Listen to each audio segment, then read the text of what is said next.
새벽빛 묵상 요한복음 6장 30절에서 40절. 예수님께서 하나님의 일이란 하나님께서 보내신 자를 믿는 것이다 라고 말씀하셨더니 우리가 보고 당신을 믿도록 행하시는 표적이 무엇입니까? 하시는 일이 무엇입니까? 라고 다시 묻습니다. 그런데요, 이 사람들은 적어도 예수님께서 오병이어로 5천 명을 먹이신 그 일을 보거나 들은 사람들입니다. 하나님 살아계시면 제 삶에 무언가 특별한 것을 보여주십시오. 정말 어려울 때 하나님 정말 기도 응답 한 번만 확실하게 해주시면 제가 평생 잘 믿어보겠습니다. 저뿐만 아니라 예수님을 믿는 많은 사람들은 이렇게 기도해 본 적이 있고 또 특별한 기도 응답을 받은 적도 굉장히 많으실 겁니다. 그런데 문제는 그러한 사건이 기도의 응답이 그냥 기적에 그치느냐 내 인생의 표적이 되느냐 하는 것입니다. 이렇게 기도해서 응답을 받고 자기 입으로도 그것을 시인하고 고백했음에도 불구하고 이미 보았지만 여전히 보고 믿겠다라고 말하는 사람들이 생각보다 굉장히 많다는 겁니다. 또 이번 한 번만 들어주시면 평생 잘 믿겠습니다라고 해놓고는 하나님은 그분의 약속을 지키셨지만 언제 그랬냐는 듯 뒤돌아서는 사람들도 굉장히 많다는 겁니다. 오늘 이 무리들은 나름 성경까지 인용하면서 요구합니다. 모세 때 하늘에서 떡을 주어서 우리 조상들은 광야에서 만나를 먹었습니다. 당신이 메시아라면 그 정도는 혹은 그 이상은 해주셔야죠. 어떤 면에서 보자면 더 이상 물질적인 필요만을 충족시키기 위해서 예수님을 찾는 것이 아니라 아주 오랫동안 이스라엘이 갈망해온 메시아에 대한 그 갈망을 가지고 와서 찾고 있는 겁니다. 두 가지를 짚고 넘어가야 됩니다. 하나는 표적에 대한 중독입니다. 더 많이 보면 잘 믿을 것 같지만 사실은 그렇지 않습니다. 더 강렬한 신앙적인 체험을 원할 수도 있고요. 시간이 지나서 믿음이 약해지거나 흔들리면 더 납득할 만한 무언가를 요구하지 하나님이 베푸신 은혜를 기억하고 자신이 한 말과 약속을 지키려고 하지 않습니다. 결국 진짜 예수님과의 친밀한 관계, 깊은 관계로 나아가지 못합니다. 또 이들은 성경에도 천착하고 있고 메시아를 갈망하면서도 십자가에서 예수님께서 말씀하셨던 것처럼 자기들이 진짜 무슨 말을 하고 무슨 행동을 하고 있는지 깨닫지 못합니다. 예수님은 기적을 보여주셨지만 정작 자신의 모습도 자신의 욕망도 왜곡되고 가려진 시선도 보지 못합니다.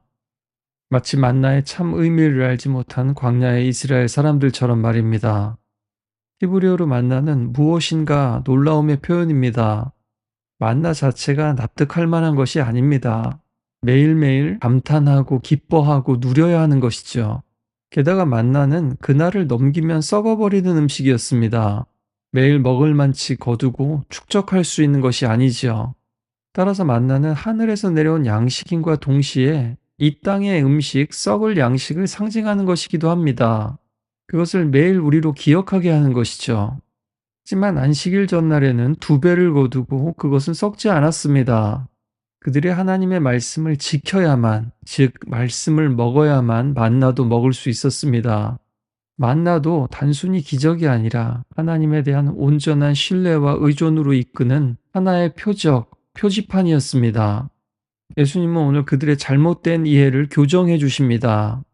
먼저 만나는 모세가 준 게 아니라 하나님 아버지께서 주셨다라는 것을 분명히 합니다.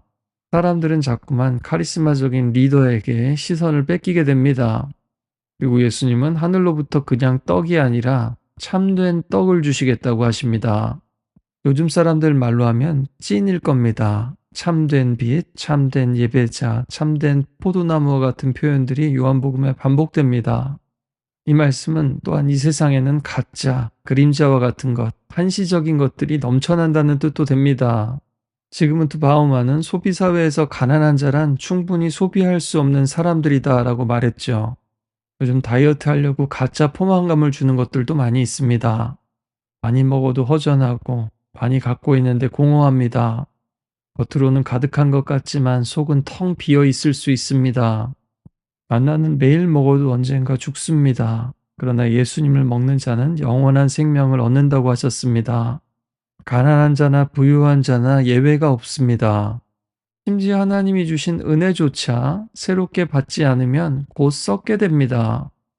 예수님은 그냥 빵을 주시는 분이 아니라 빵이 되시는 분이십니다. 스스로 양식이 되셔서 우리 안에 들어오시는 분이십니다. 우리 안에 소화되고 체화되실 수 있는 성육신으로 말입니다.